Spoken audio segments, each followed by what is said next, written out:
A very warm welcome to all my CA Foundation students. We are discussing the most important questions for exam from my CA Law Compiler bomb. Now, this is a compilation of all the past exam questions, study material, RTB, MTB questions arranged unit-wise. You will find that all the answers are given in 4-step format. So we have the provisions, fact, analysis, and conclusion. So answers are complete to the point, and they're also divided into 4 parts. So you know what to write, how much to write, how to start the answer, how to end the answer. I have highlighted and found 7 important questions from indemnity, guarantee, and bailment. So in today's session, we are going to cover all those most important questions. Now, these are those questions which you should also go through 1.5 days before the exam. This book can be purchased from my website, capreetyagarwal.com. We have a combo also, wherein you will get not only the book but also videos discussing each and every question, where we highlight the important points, sections. I give you a list of the questions which you need to go through one day before the exam, some alternate solution if available, the marking system, everything is discussed in those lectures. So you can visit my website, capreetyagarwal.com. In my session today, that I'm going to discuss the concept of indemnity, guarantee, and bailment. So questions, I think we have decided on 7 questions which I want you to go through one day before the exam, because I feel in this attempt, questions may be expected on these concepts. Okay, last time students had messaged me inquiring about the regular lectures for September attempt and Jan 25 attempt. So for September attempt, we have recorded sessions, and for Jan 25, very soon we are going to launch an online live batch, because many students are requesting for a live batch. So this time I thought, let's start with a live batch. So for Jan 25, we will definitely be launching a live online batch for students who want to connect directly with me. All right, students. So in today's session, I'm going to discuss a few questions. I want you to do one thing for me. I will show you the question. You pause the video. First, try framing the answer on your own. No need to write the entire answer. Just pointers are sufficient. And then when we discuss it, compare whether you have included those points or not. Okay. I have highlighted the most important concepts, and I feel a question can be asked on those concepts. So let us discuss each question one by one. Now, this is the first question which I have identified, and I want you to pause the video right now. Try attempting this question on your own. Just pause the video, write pointers, and then we will discuss. Do that right now.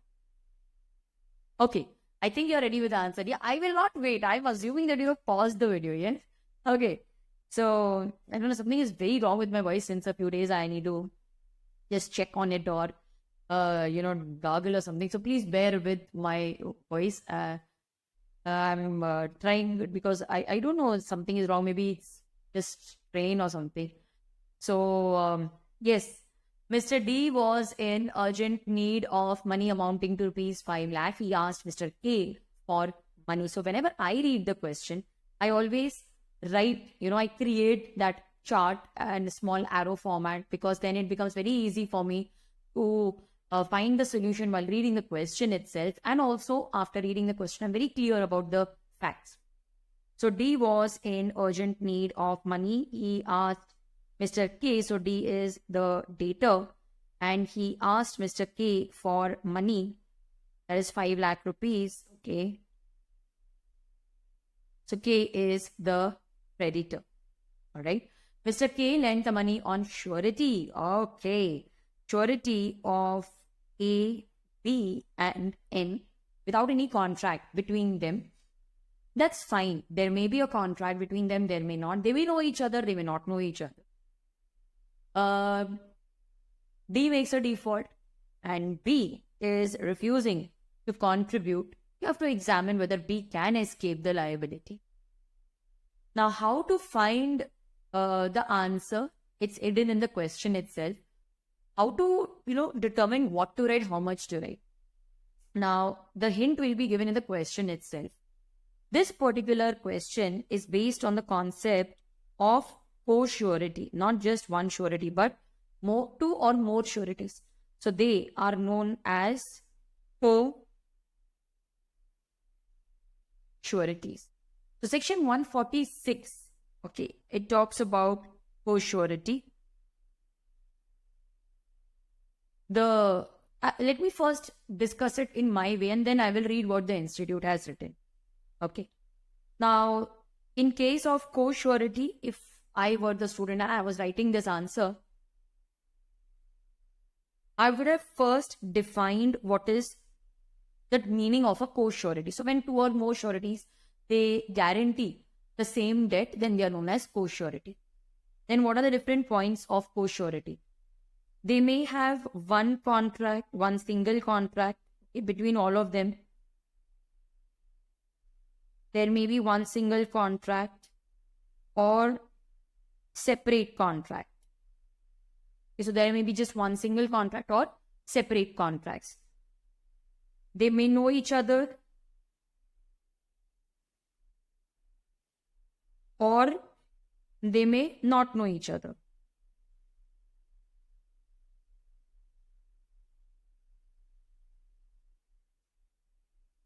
They are all equally liable, subject to the maximum that they have guaranteed. Yes, they may also share the amount in some ratio which they decide. So there may be an agreed ratio. Here also, they may restrict the maximum liability. Okay, they may have an agreed ratio subject to maximum. That is also possible.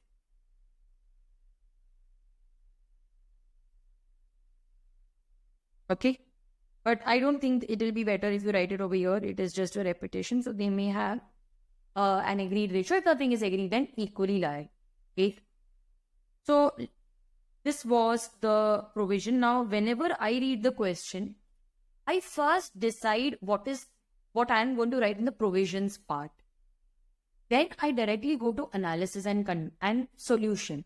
Rest we can frame while writing the question itself. Facts of the case and conclusion that you need not prepare for it. But this you need time.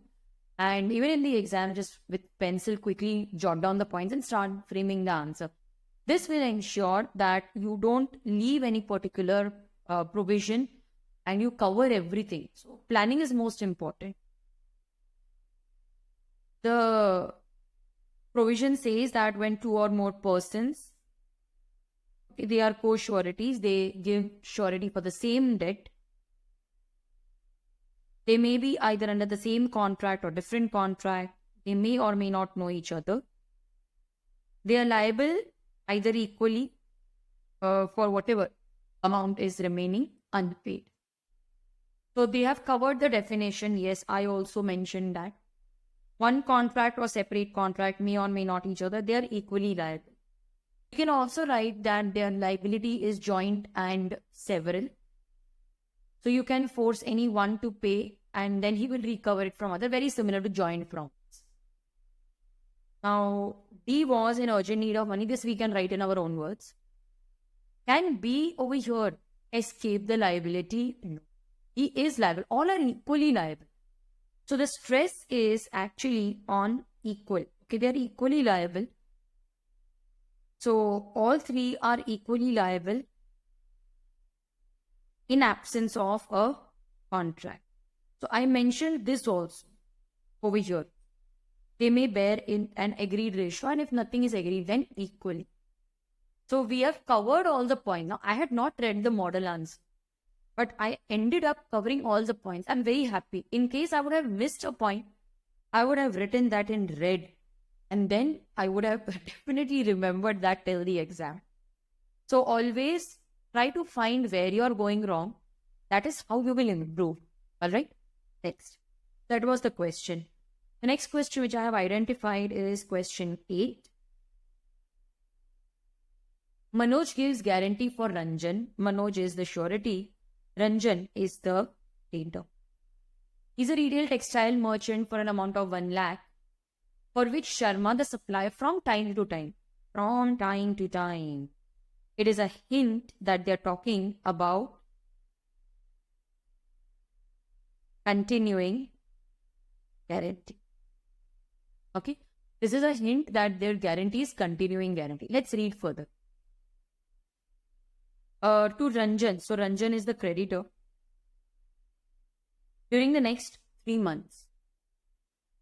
After 1 month, just a minute.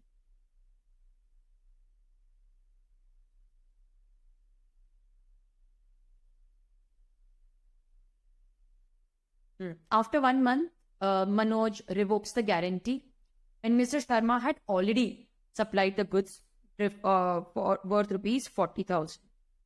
After 1 month. So it means that there is a revocation by notice. Section number 130. See, I'm not taking any effort, but every sentence is giving me a hint on what should be mentioned in my answer. I'm just framing the answer while reading the question itself. Now you have to decide whether Manoj is discharged from all the liabilities to Sharma for any subsequent credit supply. What would your answer be in case Ranjan makes a default in paying back the amount which is already lent of 40,000? Now, what will you write in the answer? See, I have already identified that this relates to section 130. What is the heading for 130? That is revocation by notice.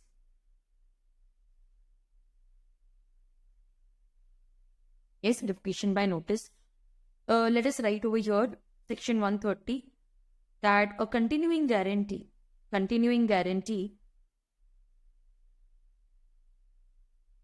can be revoked by giving a notice to the creditor. The surety will be discharged from all the liability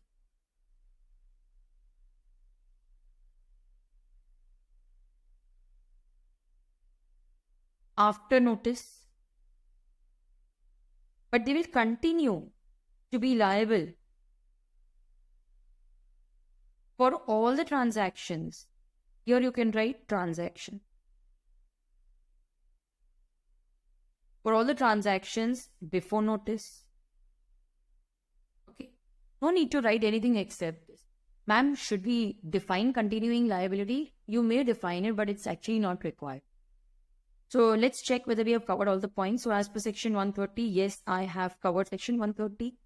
Continuing guarantee, okay, our continuing guarantee can be revoked by the surety as to the future transactions, but he remains liable for transactions which are already entered.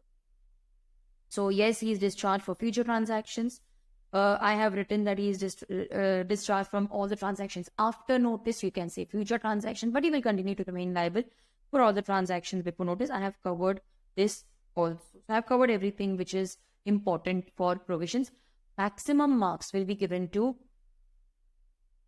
So in this case, will he be discharged for all the liabilities after notice? Yes, but will he continue to remain liable for all the transactions before notice? That is 40,000. Yes, so we need to write that in analysis.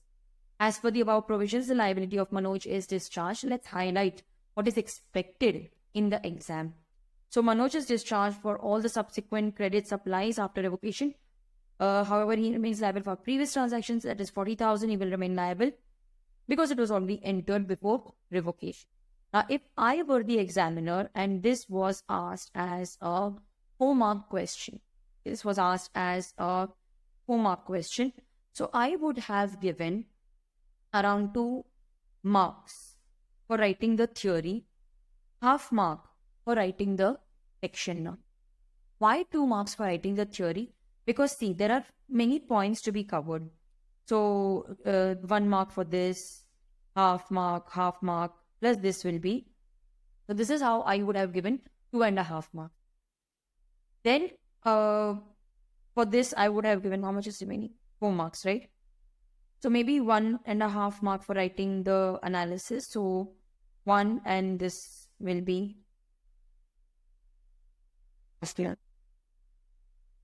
Or you can say 3, 4. That will be better because both are equally important. So 1.5 marks for writing this and 2.5 marks for writing the provisions. As an examiner, I would have never given marks for facts because that is just paper presentation.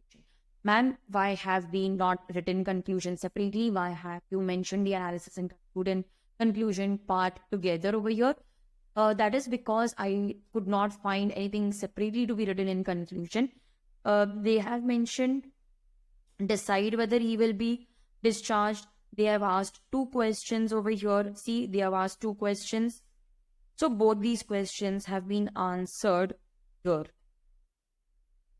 Okay. That is why I combined analysis and conclusion. You can do that. So that was the question. Next, let us discuss question 12. I want you to pause the video and attempt this question on your own, and then we will discuss it. So pause the video. Guys, I hope you are ready with the solution. Yes. Let's read and try to frame the answer while reading the question. Rahul is the owner of an electronic shop, so he is the seller. Priyanka reached the shop to purchase an air conditioner whose compressor should be copper.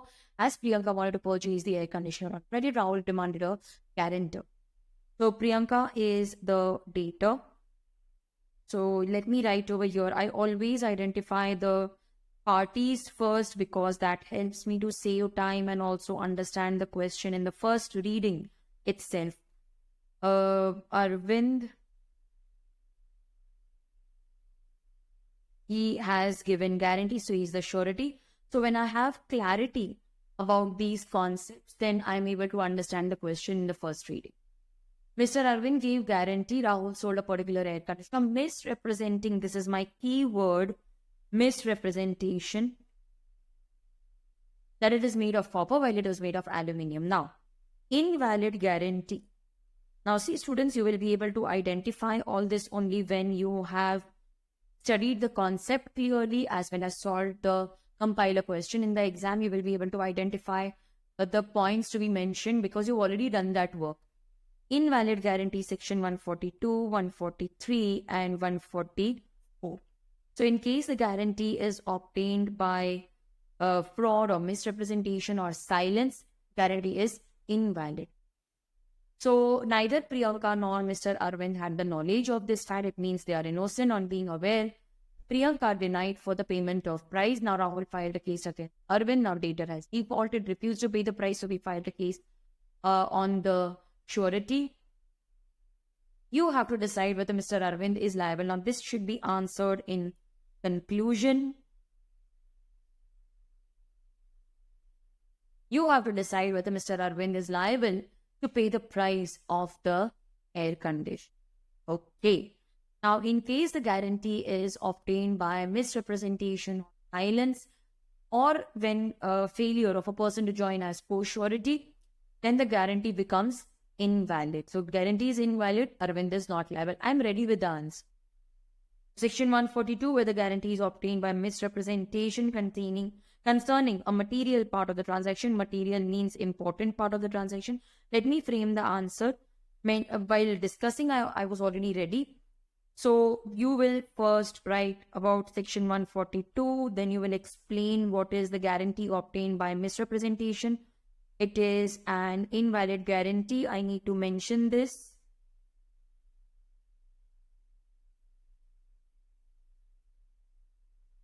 They have obtained by misrepresentation.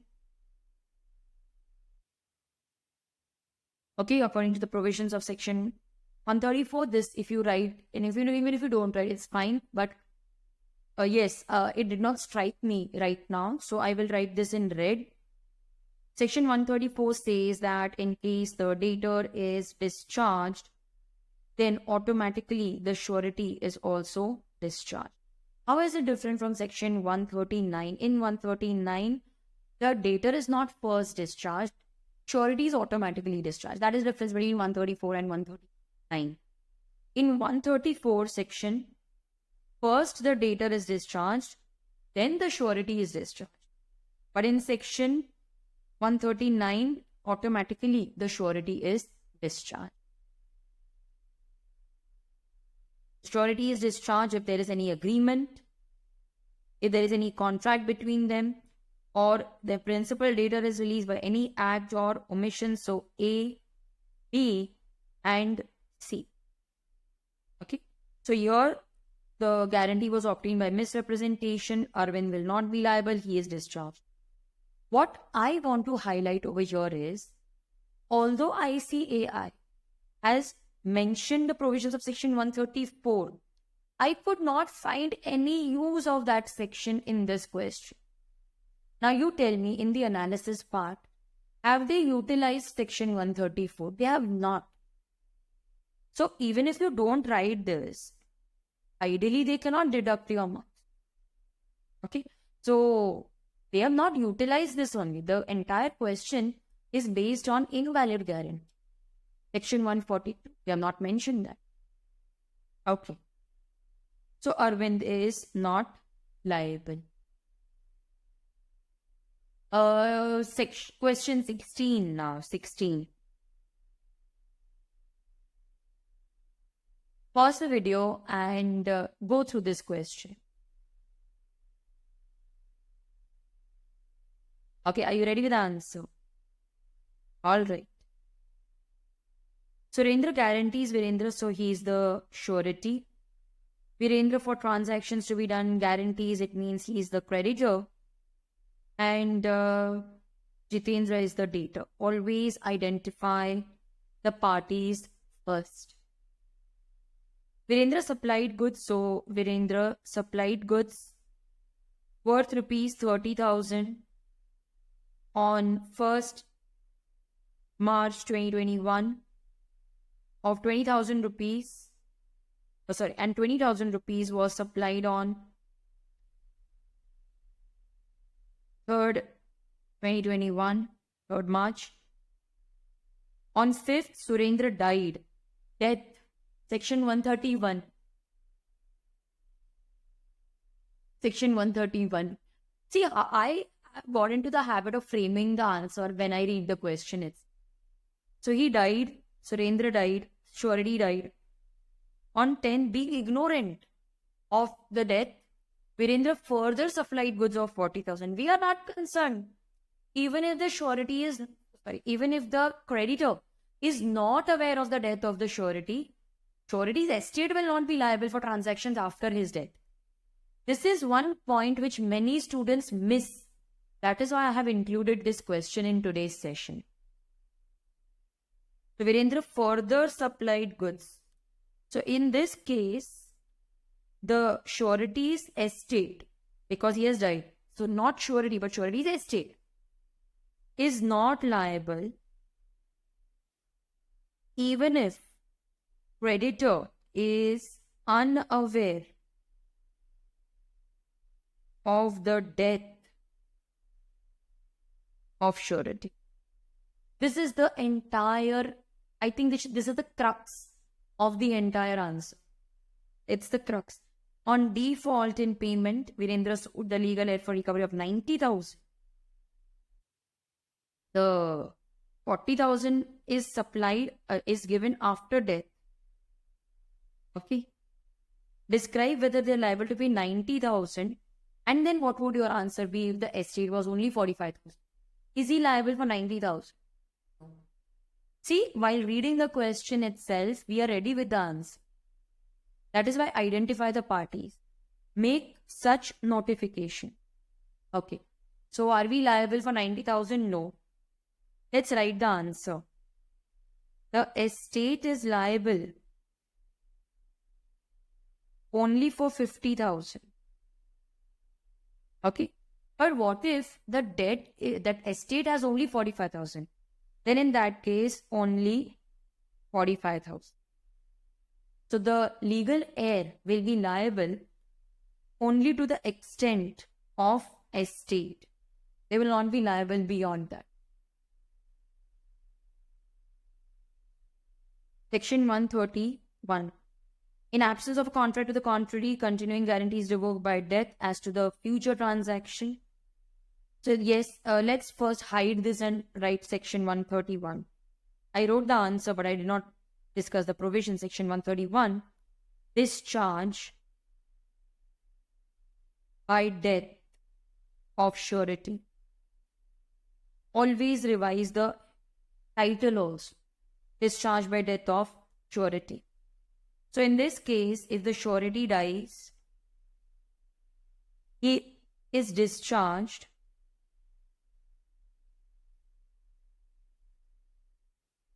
for all the debt, that is future transaction. He's discharged for all the transactions after death, but his estate will be liable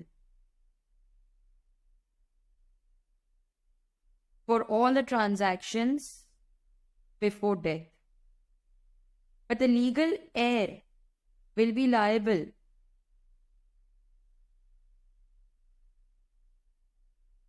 only to the extent of estate. So your estate will be liable for the transactions which have taken place before death. Estate will not be liable for the transactions after death. This is very important, even if the creditor has no knowledge of the death of surety. Very important for exam.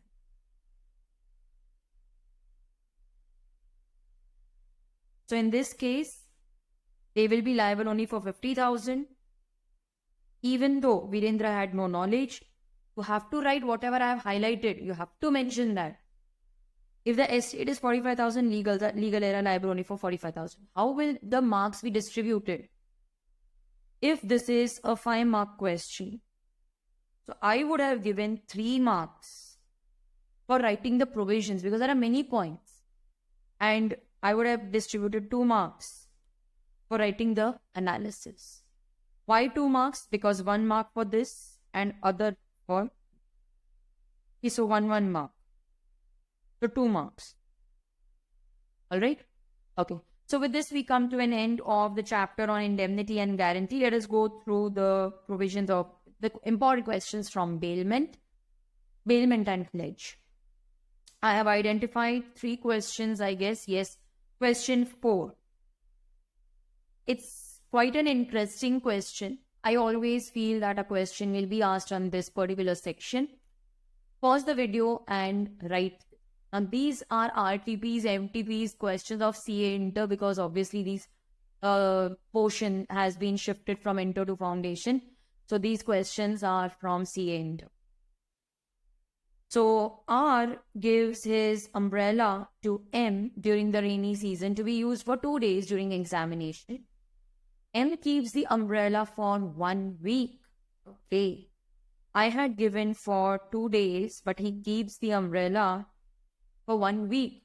Immediately it struck section 161, unauthorized retention of goods. Students, I also have a podcast, but currently it is in Hindi only, Hindi English. I don't have a podcast in 100% English, but this podcast will help you to learn all the section numbers in a story format. Yes, that is also available on my website. Please visit theapreetyagarwal.com. There are many products for your benefit. Now, M keeps the umbrella for 1 week. While going to return the umbrella, M accidentally slips and the umbrella is damaged. No issues in this case. R has given his umbrella to M. Always identify the parties first. R is the bailer and M is the bailee. Here there is unauthorized retention of goods, even if the loss is due to a natural reason, natural cause, maybe because of accident, or it is an act of God. And I'll write over your accident. A natural cause or act of God, you can write. Even if the loss is without the fault of the bailee, he will be liable because of unauthorized retention of goods. Who will bear the loss? Bailee will bear the loss because there is unauthorized retention. Goods, section 161. So, unauthorized retention of goods, section 161. If the bailee does not return the goods according to the instructions of the bailer after completion of the purpose or expiry of the time period, bailer has a right to claim compensation for any loss, destruction, deterioration from that time. The bailee will be liable even if the loss is due to accident or act of God. M will have to bear the loss because he failed to return the umbrella within the stipulated period. Section 160 clearly says that if the bailee fails to return the goods within the agreed time, or after the expiry of the purpose, he will be liable for any loss, destruction, or deterioration. Please note, students, that I want you to write these 3 words in your answer. You have to write them. So half mark if you write these words. These words are very important. You have to mention these words in the answer. Okay. Also, please mention accomplishment of the purpose, expiry of the time period. So words which are highlighted, they have to be included in your answer. Okay, so I am highlighting accomplishment of purpose, expiry of time period, loss, destruction, deterioration. Have to include these words in your answer. Okay. So here, notwithstanding, it means we are not concerned whether he was careful or not. He will be liable. The next question and the last question, no, this is the first only. Next question which I have identified is question number 5. Please pause the video, read this question on your own and be ready with the answer. Are you ready? Okay. Now, this question relates to mixing of the goods, and mixing is covered in section 155, 156 and 157. Okay, 155, 156 and 157. 155 talks about mixing of goods with consent of bailor. Then in that case, if there is mixing of goods with the consent of the bailor, then both will get the share. Okay, they will take the share. They will share the mixture proportionately. Okay. But what if there is mixing of goods without the consent of bailor, but luckily goods can be separated? Then in that case, bailor will claim. Okay, bailor will claim the mixture. Sorry, he will claim his share because it can be separated. Claim his goods. And the cost of separation will be borne by the bailee. Section 157 talks about mixing without the consent of the bailor, and the goods cannot be separated. Then in that case, bailor will claim compensation.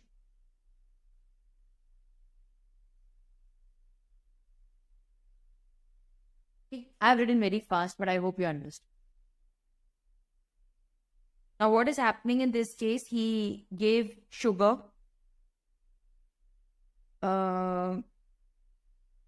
Unaware, he mixed the sugar belonging to Amar with the sugar in his shop. So there is mixing without the consent of the bailor, and the goods cannot be separated.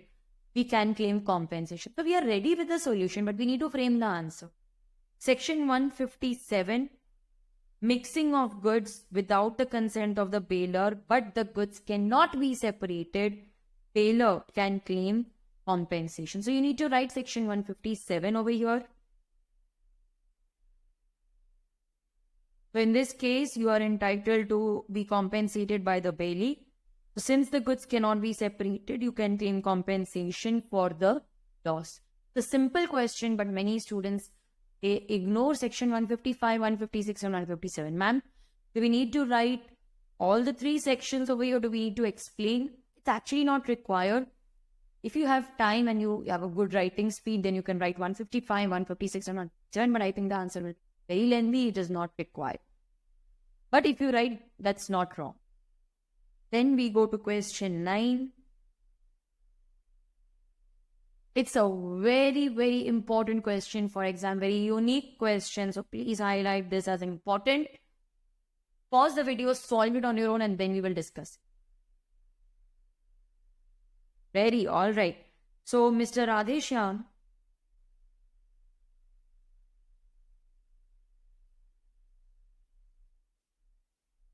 borrowed rupees 50,000 from a bank on security of gold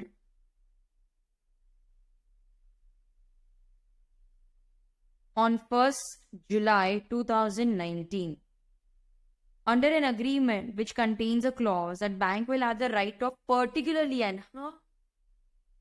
Banks generally have general lien. But yes, by an agreement, we may allow the bank to exercise particular lien. Particular lien. It means that the gold can be retained only for the loan for which it is given as security. So loan can be retained on that, gold can be retained only for this loan. It's a particular lien. He does not have general lien, that is a general balance. You cannot apply this gold as security on the subsequent loans. He thereafter took an unsecured loan of 20,000 from the same bank on 1st August for 3 months. On 30th September,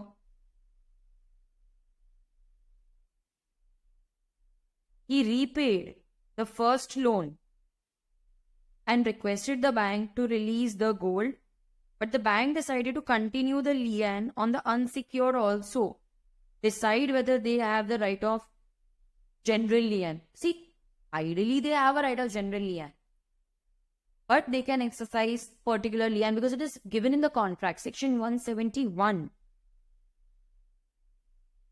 Generally, the bankers, wharfingers, factors, attorneys of high court, policy brokers, in absence of the contract to the contrary. See, they have mentioned in absence of a contract to the contrary. It means by default they have general balance. They have general lien. If any other person wants general lien, you can give that right through an agreement. But here there is a contract to the contrary, that they will not exercise general lien, they will exercise particular lien. So section 171 empowers the bank with general lien in absence of contract to contrary, where they can retain the goods for the entire loan. But in this case, the right is a particular lien. It has been fulfilled. There is a clause that they have particular lien. It cannot apply the security on the second debt. So their decision to continue that lien, that is not valid. Now, ma'am, we feel that this framing is not, as per our discussion and what we want to write. It's perfectly fine. You can mention generally and see what you can do a variation. Not see what you can do. You can write about general lien. You can explain particular lien, not in detail but very briefly. You can write that by default there is general lien unless there is a contract to the contrary. In this case, there is a contract to the contrary that you can exercise particular lien. It means that we can retain the loan only, we can retain the security only for the loan for which it is given. So explain that. Okay, so write about general lien, but also include some provision of particular lien. Mention that it cannot be, you cannot exercise the right of general lien in this case. You can retain the security only for the loan for which it is taken. So explain that. This will generally be asked as a 4 to 5 mark question, 5 marks. And you need to write everything with the section numbers. It's a very unique question. Please go through this one day before the exam. And we have now come to an end of our wonderful session where we covered 2 units. That is Unit 7, Indemnity and Guarantee, Bailment and Pledge. We have books, test series, lectures, regular lectures, fast track lectures for CA Foundation, CA Inter on my website, capreetyagarwal.com. So do visit my website once. And in my next session, I will continue with the writing practice. I insist that you prepare these answers, write them on your own. Then you watch my discussion. Don't take spoon feeding. Okay. So students, it is very natural to feel tensed. It is very normal to be, scared of the examination, but consider that fear to be a positive factor which will encourage you and, it always motivates you to give in your best. So treat that fear positively, and I hope that these sessions are helping you. Please leave your comment in the comment section. It will really encourage me to come up with more revision sessions for you. So I take your leave and I'll see you in my next lecture.